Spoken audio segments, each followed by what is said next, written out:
Truman Burbank lived what many would consider the perfect life. Every morning, he woke up in his cozy home in the idyllic town of Sea Haven, a picturesque community where the sun always shone and the people were always friendly.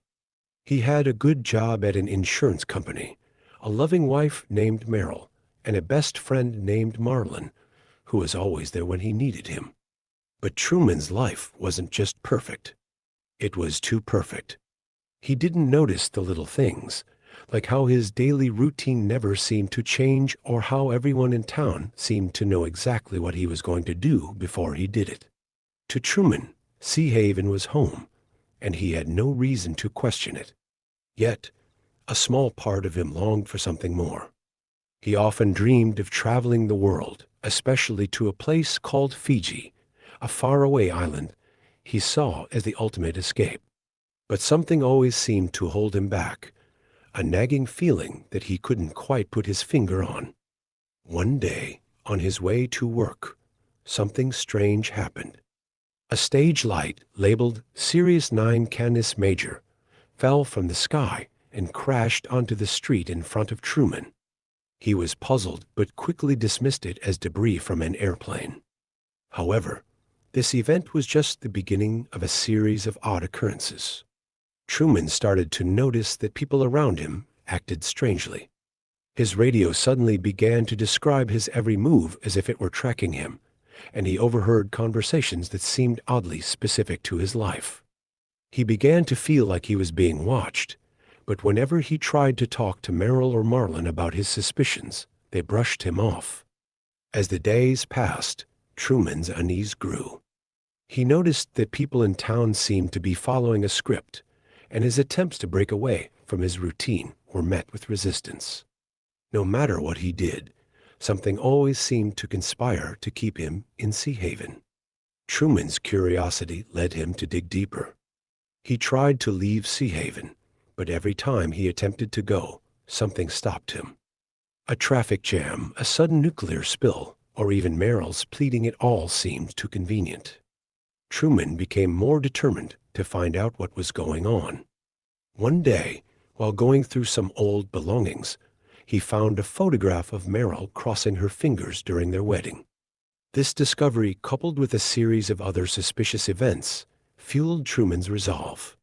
He began to secretly plan his escape, determined to find out the truth. His suspicions were confirmed when he had a chance encounter with a woman named Sylvia, who had once tried to warn him about the truth. She told him that his entire life was a lie, that he was the star of a reality TV show watched by millions around the world. Everything around him, his friends, his wife, his job was all part of a massive set, and everyone he knew was an actor. Truman was devastated, but also determined.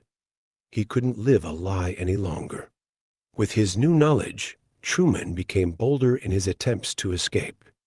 He tried to leave Sea Haven by car, but the actors who played the town's residents blocked his path.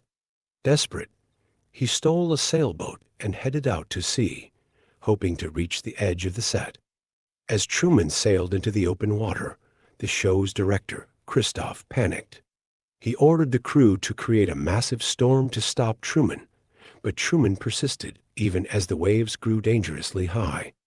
Christoph, realizing that Truman was determined to break free, finally relented and allowed the storm to subside.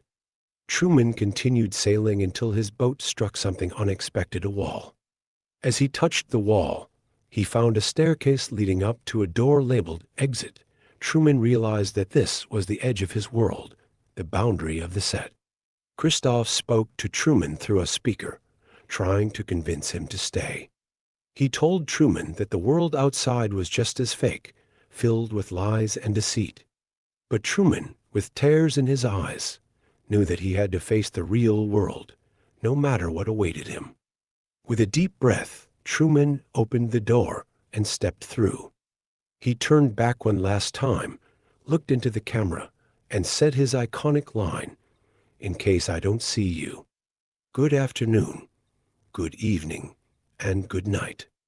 Truman left the world of Sea Haven behind, stepping into the unknown with nothing but his courage and determination. The viewers of The Truman Show watched in silence as he walked away, unsure of what would happen next. But for Truman, this was just the beginning. He was finally free, ready to live his life on his own terms, in a world where he could make his own choices, no longer bound by the scripts of others. As Truman walked out of the studio, he was greeted by a world he had never seen before. It was both exciting and terrifying, filled with possibilities and uncertainties. But Truman was ready. He had spent his entire life in a cage, and now, for the first time, he was free to be himself. He didn't know what the future held, but he knew one thing for sure. It was his future to create.